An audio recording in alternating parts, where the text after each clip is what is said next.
Let me just ask you something, and don't lie to yourself. How many dreams have you killed before they even had a chance to breathe? How many nights have you stayed awake overthinking a text, a decision, a conversation, a damn possibility that never even happened? And how many times have you been paralyzed by thoughts that no one else even remembers? Here's the brutal truth no one tells you. Overthinking is not a personality trait. It's a self-destructive habit disguised as intelligence. And if you don't learn how to break free from it, it will steal your life in slow motion. But stay with me, because in this video, I'm not just going to explain why you overthink everything. I'm going to expose the root of it. I'm going to show you how your brain's been tricking you, how your beliefs have been lying to you, and how to finally get your power back. And the 3 actionable steps I'll give you at the end, they'll set you free. But don't skip ahead, because what I'm about to say first might just be the truth that flips everything. First, let's start with the brutal truth about overthinking. Here's what most people don't get.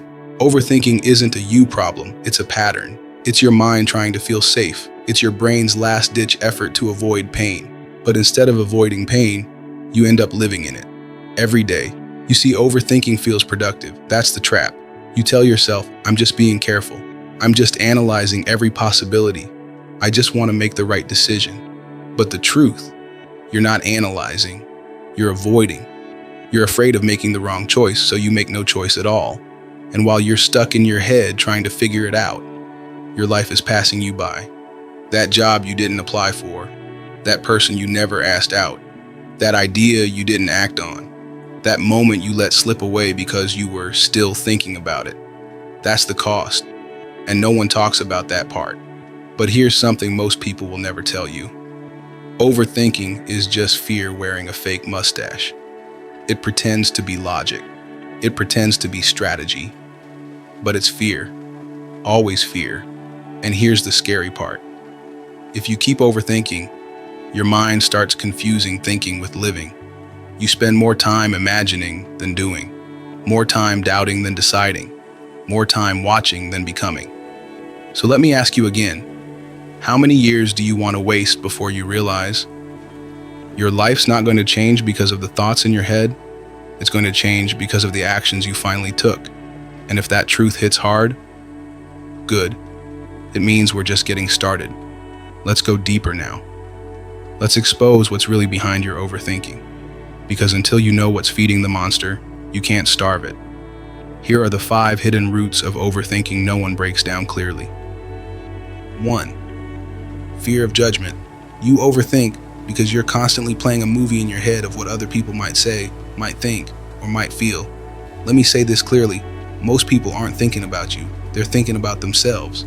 You're not that important in other people's heads. You're a side character, not the lead. So why are you letting imaginary judgment stop your real progress? 2nd, perfectionism. You think there's a perfect moment, a perfect way, a perfect plan. And until you find it, you won't move. Let me break your illusion. Perfection is just procrastination dressed up in a suit. There is no perfect time. There's just now, and what you do with it. 3rd, past pain. You've been hurt before, humiliated, rejected, made to feel stupid. And now, your brain remembers. So you overthink to prevent that pain from happening again. But in doing that, you keep reliving it. You're using the past as a prison instead of a teacher. It's time to learn and then leave. 4th, control issues. You want certainty. You want guarantees.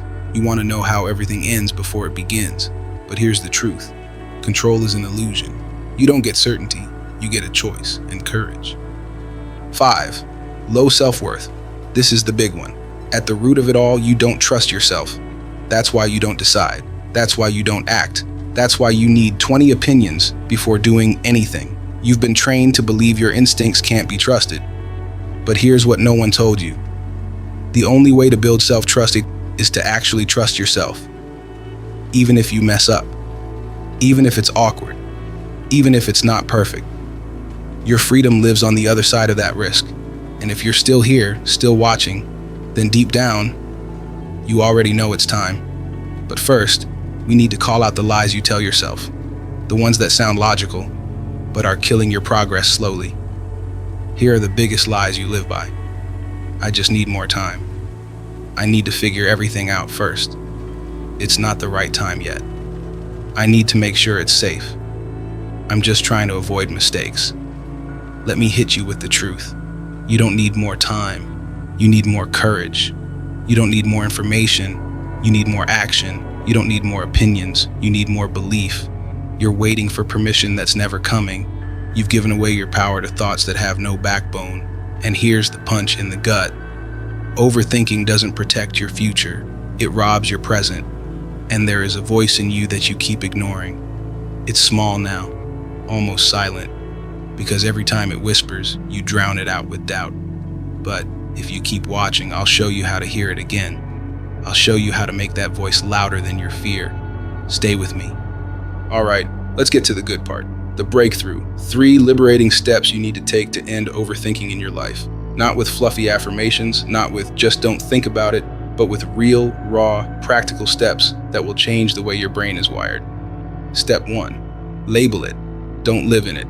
The first step to freedom is recognition. Every time your mind spirals, you simply say, that's overthinking. Not in judgment, not in panic, just label it. Because when you label something, you separate from it. You are not your thoughts. You are the observer of them. The moment you can watch the storm instead of being the storm, that's when you get power back. Step 2.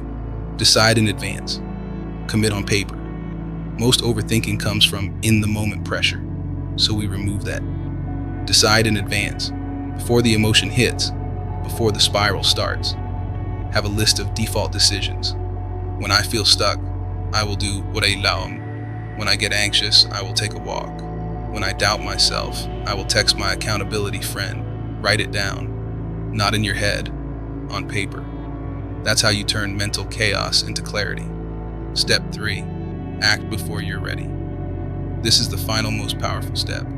Do the thing before your brain convinces you not to. Send the message, start the project, make the move, say the truth, take the step. Not when it's safe, not when it's certain, but now. Because readiness is a myth. You get ready by doing, not by thinking. Look, I know what it's like to live in your head, to feel like your mind is this never-ending battlefield, to replay conversations from years ago, to doubt every instinct, to plan and never do. But you're not broken. You're just trapped in a pattern that no longer serves you. And now you know. Now you have awareness. Now you have tools. Now you have power. And the next time your mind starts spiraling, you're going to smile, because now you know what's really happening. And instead of getting stuck, you'll act, you'll speak, you'll move, because the only way to stop overthinking is to start living.